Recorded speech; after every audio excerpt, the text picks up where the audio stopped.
Michael Barone with AEI and the Washington Examiner. You said that your colleagues in politics should say that Social Security retirement age should be raised. Do you believe it is no longer the case that Social Security is the third rail of American politics and you can't touch it? Or are you simply advising your fellow Republicans and your fellow executives to take a stand that you believe may very well be politically fatal?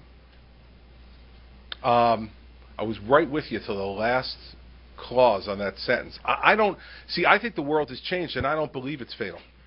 I don't. In fact, I think you're going to be rewarded for courage. And I think those who don't show the courage are going to get the opposite treatment as well. The public understands. They understand. I'm telling you, I'm out there every day. I can feel it. They get it. What they want, though, Michael, is shared sacrifice. They want everybody in this game. And if they feel like people down here in Washington or in the state capitol in Trenton are gaming the system, and some folks are getting a special advantage and then everybody else is getting harsher treatment, they're going to respond badly to it and you're going to get some of that third rail treatment. But I think if folks believe that they have a group of leaders who are going to say to them, this is what's necessary, it's a mathematical equation, it needs to be done, we're going to do it fairly, everyone's going to share in the sacrifice, I think the American people and the people of New Jersey, in my instance, will step up to the plate and be a part of that shared sacrifice. They've done it in New Jersey. We cut everything. And everybody said my approval ratings were going to tank, and they've gone up. That's not because people aren't paying attention. I'd suggest to you it's because they really are paying attention. And they're saying, oh, man, someone's actually talking to us like we're adults. They're telling us the truth. Now listen, for people who have been down here a long time, I understand there'd be a sense of cynicism. They feel like they've watched this movie over and over again. Republicans have demagogued this issue against Democrats, and Democrats have demagogued it against Republicans, and I understand why you'd be cynical. All I'm telling you is from out in the field, I think there's something different going on in our country right now. And I think people are ready to hear the truth. But, again, you have to show leadership and show people who are willing to do it first.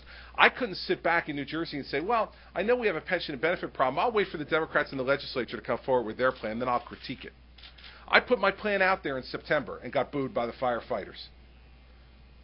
And it took 5 months, but guess what? This week, the Democrats in the legislature now come forward with their plan on pension reform and their plan on benefit reform. Now, it's not exactly what I want, but now we're going to have the debate. We're going to have the discussion, and I believe we're going to get to a fix. It won't be the perfect fix that I want. That's part of what comes with divided government. But I started the conversation, and I took the risk to put my out there first. And in the beginning, the Democrats in the legislature took the same position that's happening down here. They're like, well, let's see if he gets burned at the stake first before we go in. Well, all of a sudden, 4 or 5 months later, approval ratings continuing to go up. They went, hey, this looks like a good idea. Why don't we put our plan forward? So, some of it is you just have to have the spine to say, I'm going to take the risk. But I think that's what we elect leaders for. Hence the name. Right? Like if you're waiting midway back in the pack and call yourself a leader, it seems to me that isn't consistent. So you want to be a leader, lead. And that, I'm not saying, and I want to conclude, Michael, by saying, I'm not saying it doesn't involve some measure of risk. Everything does that's worth something.